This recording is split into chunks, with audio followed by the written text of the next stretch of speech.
என்னம்மா காற்று அடிச்சுட்டு போனோன்னு ஆளை வேணும் மாமா தானே அது மம்டி வச்சுட்டு போச்சு. மம்டியை போட்டுட்டு எங்கே ஓடி இருக்கான்னு தெரியலையே. பால் ஊற்ற போயிருக்கும். பால் கறக்க மணி 6 ஆயிடுச்சுல. மாடு கொள்ளையில் கிடக்கு பால் எங்கே கிடக்குறான் பிடிச்சிருந்தாலும் போச்சு. இந்த கோழி கொண்ட செடி என்ன ஒரு 2 இலை தான் இருக்கு. ஆமாம் நாளைக்கு கண்ணு வச்சு இது தண்ணி விட்டு இப்போ என்ன பண்ணுறதுன்னு தெரியல. நெருக்க வணக்கம் நண்பர்களே, எல்லாம் எப்படி இருக்கீங்க? செம குழுன்னு இருக்குப்பா காற்று. எல்லாம் பொழுது போன நேரத்தில் கரெக்டாக இப்போ மணி 6:50 6:50 7 ஆயிடுச்சுன்னு நினைக்கிறேன். எவ்வளோடி இது சொல்கிறேன். 6:50 தான் பைத்தியம்.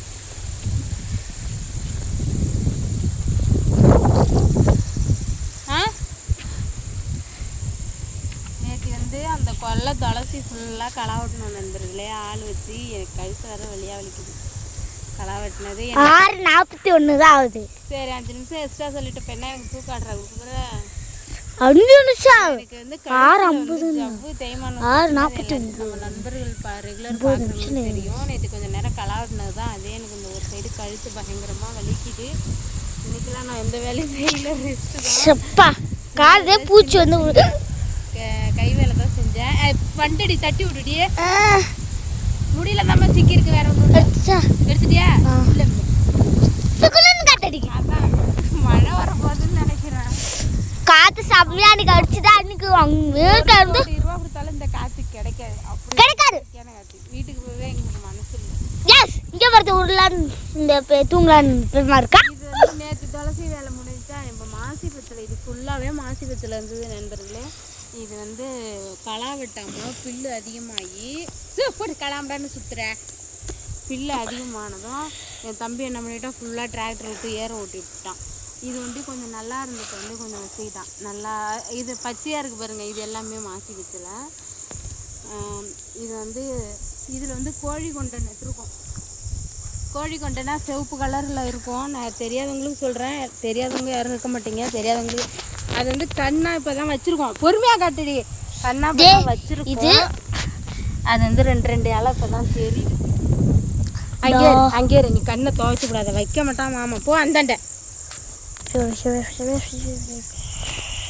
வந்து இதில் மறுபடியும் கண்ணு நடுறதுக்காக நம்மகிட்ட என் தம்பி வாய்க்காய் அறுப்பு தான் எடுத்துருக்காங்க. நிறவுல இதெல்லாம் நிறவாக தான் கிடக்கு. இது நாளைக்கு ஃபுல்லாக நிறவி இங்கே போர் தண்ணி வர்றதுக்கு வேற வழி இல்லை. போர் தண்ணி வரும் அந்த பக்கமாக. இது கிணத்து தண்ணி தான் விட்டு 4 பாத்தியா விட்டு ஏன்னா அது வந்து சின்ன பைப்பு கொஞ்சமாக தான் வரும் தண்ணி. கொஞ்சம் கொஞ்சமாக விட்டு இந்த கண்ணெல்லாம் ஃபுல்லாமே நட்டு அது மாதிரி எல்லாத்தையும்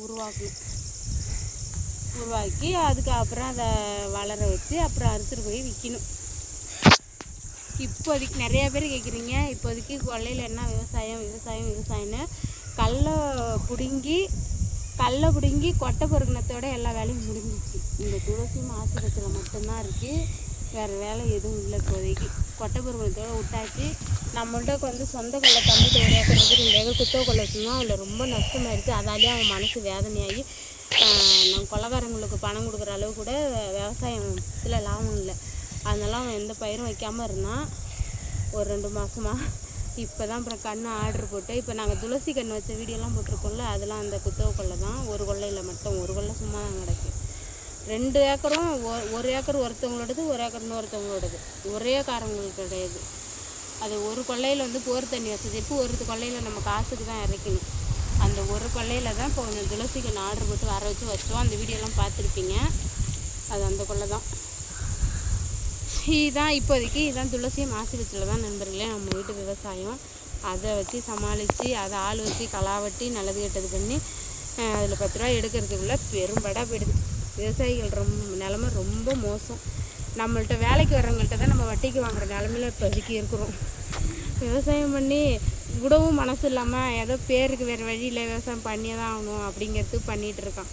நாங்களாம் திட்டுறோம். நானும் எங்கள் அம்மாலாம் இதெல்லாம் விட்டுட்டு சும்மா நீங்கள் எதுவும் வெளியில் மெட்ராஸ் போகிறீங்க, வேலைக்கு போய்ட்ற கம்பெனிக்கு இதெல்லாம் செட் ஆகாது அப்படின்னு திட்டுறோம். அவன் விட மாட்டேங்கிறான். எங்கள் தாத்தா மாதிரியே விவசாயத்தை ரொம்ப நேசிக்கிறான்.